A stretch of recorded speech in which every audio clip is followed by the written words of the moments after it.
All right, let's quick, fast, in a hurry finish up chapter 15, section 2. We saw the shaky economy of the 20s, and then the bottom falls out in 1929, and things are going to continue to get worse before they get better. Um, Basically, and I've talked about this in class, and I talked about it a little bit other days. Um, it's an economic downturn. Okay, there's two types. There's a recession, which is regular and not quite predictable, but we have recessions every few years. Worse than a recession is a depression, and worse than a depression is the Great Depression, the worst one we've ever had. Okay, and let's make slump the first word, the first bonus word for these notes. Slump means not doing anything. Okay, maybe you've heard it in sports, like a batter is in a slump. Okay, well, this is an economic slump. It lasts the entire 1930s almost. Okay, and it's marked by bank failures. And what does that mean to have a bank fail? Well, when the stock market crashed, that affected a lot of banks, and so even people who didn't buy and sell stock, which most people don't, they still had their money in the bank, which most people do. And so what had happened was the banks, their main job is not to store your money. Their main job is to make money on your money. And the stock market was doing so well that the banks started investing in the stock market. And they started taking the money that people like you had deposited in the bank, and they invested it in the stock market. And then, like we talked about in yesterday's notes, all that money goes poof, including the money of banks' depositors. And so people's savings are gone, and you get scenes like this. This is the American Union Bank. And this is people waiting in line for the bank to open, hoping to get some of their money out. Okay, like I said, wealth can be created or destroyed. And a lot of people lost their savings. And think about that. What's the point of working hard and saving your money if that savings isn't going to be there when you need it? And so this makes people understandably upset. And then one bank fails, and then other banks start to fail. People get nervous about their own bank. So even if their own bank had kept enough money back to be responsible, if everyone shows up at once to take their money out of the bank, they don't have enough, okay, at any bank. And so you get what's called a run on the bank, which is what you're seeing here. And people start to lose confidence in banks, and they get their money out, those who still can, as fast as they can. And that hurts the financial system even more, okay? And when you have a slowdown in banking, you have a slowdown in business. Businesses aren't taking out loans. Banks aren't making loans. Businesses can't expand. So unemployment continues to grow, okay, which we saw start yesterday. So there's a run on a bank. And essentially, and I talked about this in 2008 as well, our economy, remember, after World War I, the United States economy is bigger than the rest of the world's economy put together. So when it collapses, it pulls the rest of the world down with it.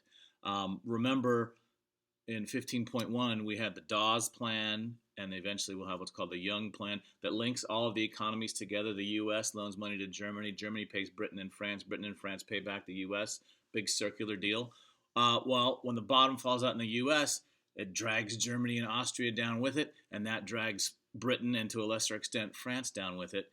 And world trade falls off. Okay, remember, it's a crisis in consumption. People aren't buying goods, and so countries don't want to have other countries trying to sell their goods when they can't sell goods made in their own country. So trade is restricted by something called tariffs, which is a tax on imports.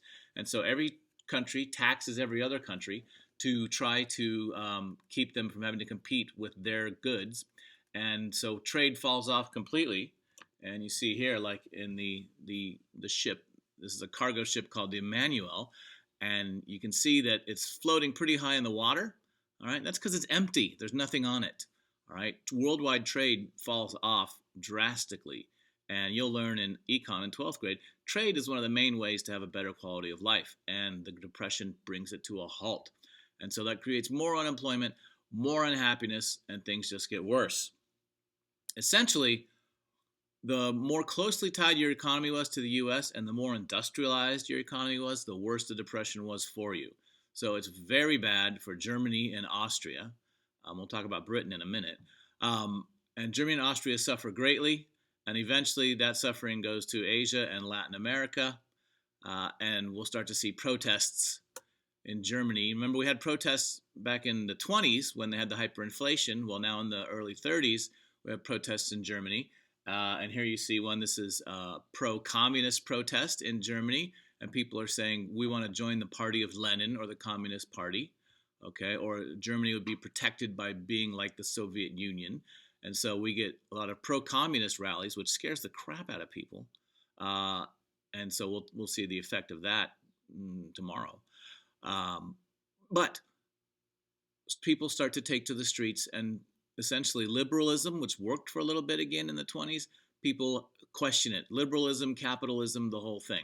And so we get instability all over Europe and eventually the world as the Depression takes down all the world economies.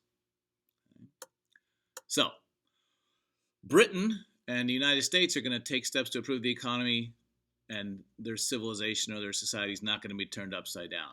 Okay? We talked last time about coalition governments, and we can't have this in the U.S., but in Europe they have parliamentary governments where all the different parties get a certain percentage of the vote, and they get to have that many people in the government. Well, you form a coalition government, people from different parties working together. And in Britain, the coalition government focuses just on the economy. They overlook all their other differences on social issues and healthcare issues and things like that. And they focus just on fixing the economy. And the different parties work together to try to make things better. And gradually, very gradually, we get a slow but steady economic recovery. Okay, this is, again, you lived through one of these between 2008 and 2016, an 8-year one. This one's even longer. Okay, if you look at this graph, here we are. Here's the stock market crash right here. Okay, and then when does it bottom out? At the end of 1932, Britain hits the bottom. What are we measuring? This is called real GDP per capita. Again, this is a 12th grade econ term. But essentially, our GDP is gross domestic product. That's the value of everything made and consumed in a country in 1 year. Per capita just means we divide it by the number of people. Okay, so that gives you a per person estimate. And so there was about $7,000 of economic activity per person in 1929 in Britain. That's fallen to below $5,000, which is a lot, by 1932. And then look, things gradually get better under these coalition governments. They get better, and then we get actually a recession within the Depression. Okay, so we get growth and then a downturn. But look, we've never gotten back up to here. And in fact, European economies and the American economy don't get back up to where they were, back up to the $7,000 line, until World War II has already started. Okay, so the Depression doesn't really end. It just gets soaked up by World War II, which creates a whole different set of challenges, but it does create enough economic activity to end the Depression. All right. And essentially, Britain avoids the political extremes that we're going to see in Germany and Austria, and we've already seen in Russia. The British government takes extreme steps to avoid extremists. There were fascists like Hitler and Mussolini in Britain, but the British government threw them in jail, all right, to protect democracy in Britain, which they have the right to do. Even though Britain is democratic, they don't have essentially they have the English Bill of Rights, but it doesn't protect individuals' free speech as much as like our Bill of Rights and our Constitution. So they're able to take steps to lock up dangerous people. France. Now, France is not hit as hard as U.S., Britain, Germany, because they're still mostly an agrarian economy, farming. Okay, they're self-sufficient. They're not as into international trade as these other countries, so they're not going to get drugged down as much.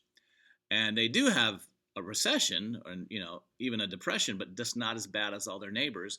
And so their government will survive until Hitler puts an end to it in 1940. In Scandinavia, we get a new system that people are talking a lot about these days.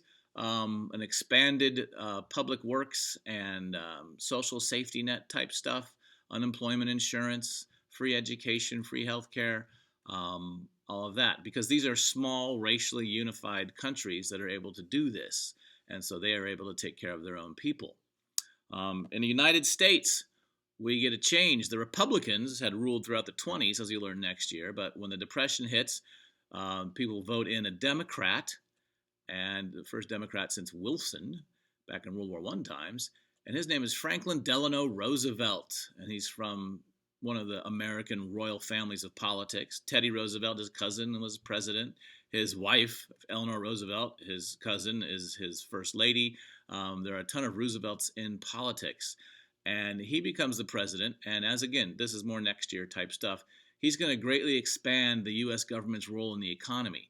He's going to realize, there he is, he's going to realize that when we have this crisis in consumption and people aren't buying things because people don't have jobs and people don't have money, the only entity, the only thing that can spend money, that has money, is the government. So he's going to spend a lot of government money to try and get the economy going again.